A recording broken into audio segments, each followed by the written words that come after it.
Je t'ai manqué, pourquoi tu me visais? Questionnaire donc du du DSGEPS, direction des structures, et il nous a été donc demandé de répondre à deux questions concernant que faut-il exclure de ses écrits lorsqu'un dépose une candidature de VAE.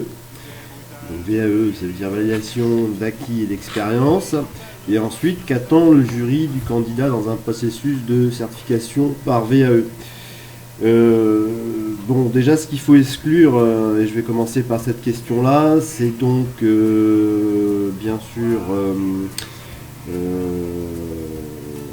une analyse trop générale et trop peu détaillée des expériences professionnelles, parce qu'il est important de repréciser dans le temps et les espaces chaque expérience, de les détailler, car l'accompagnateur Alex Lenné en parle très bien. Il dit voilà, ce que le candidat ne sait pas, c'est qu'à travers son expérience et son réécrit, il va pouvoir découvrir en gros sa vraie expérience.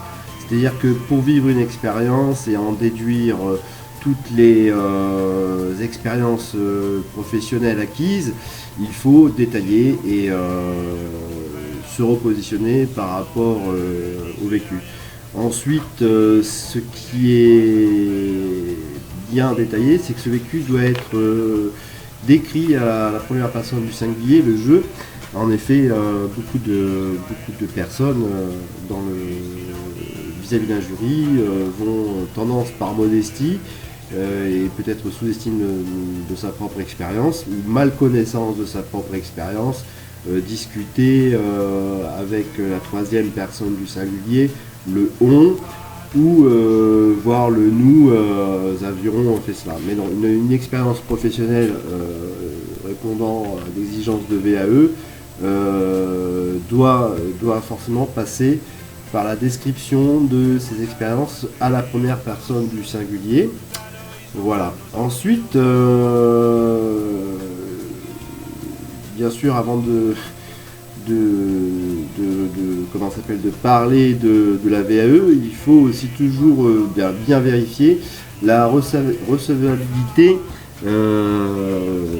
du candidat et de son expérience par rapport au diplôme qu'il prépare. Ça paraît logique, mais souvent des personnes vont prétendre à des VAE pour valider des acquis d'expérience, mais qui ne sont pas réellement en concordance avec leur passé professionnel. Voilà. Ce qui est important dans la VAE, c'est les années d'expérience, donc avec la relation au diplôme. Voilà.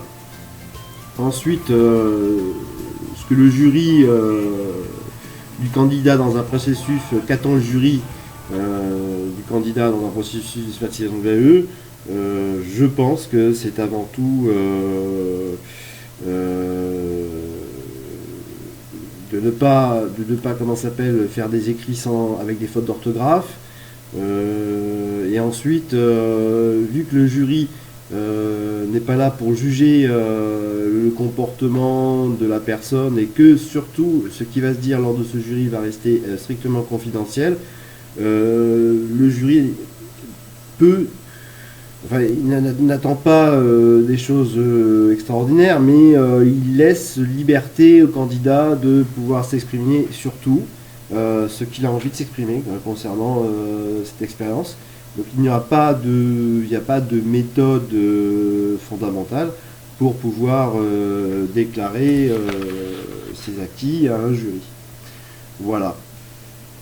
Et ensuite, bien sûr, dans ce que le jury attend, c'est le retour sur son parcours professionnel concernant ses activités salariées, bien sûr, mais aussi ses activités bénévoles et bien sûr tout ce qui est parcours de vie individuelle, car le parcours de vie individuelle fait partie entièrement du processus des acquis professionnels. puisque c'est donc le projet de vie de la personne qui est alors concerné par ce jury. Voilà, j'espère que j'aurai répondu aux 2 questions qui étaient posées et je vous souhaite une bonne journée. Au revoir.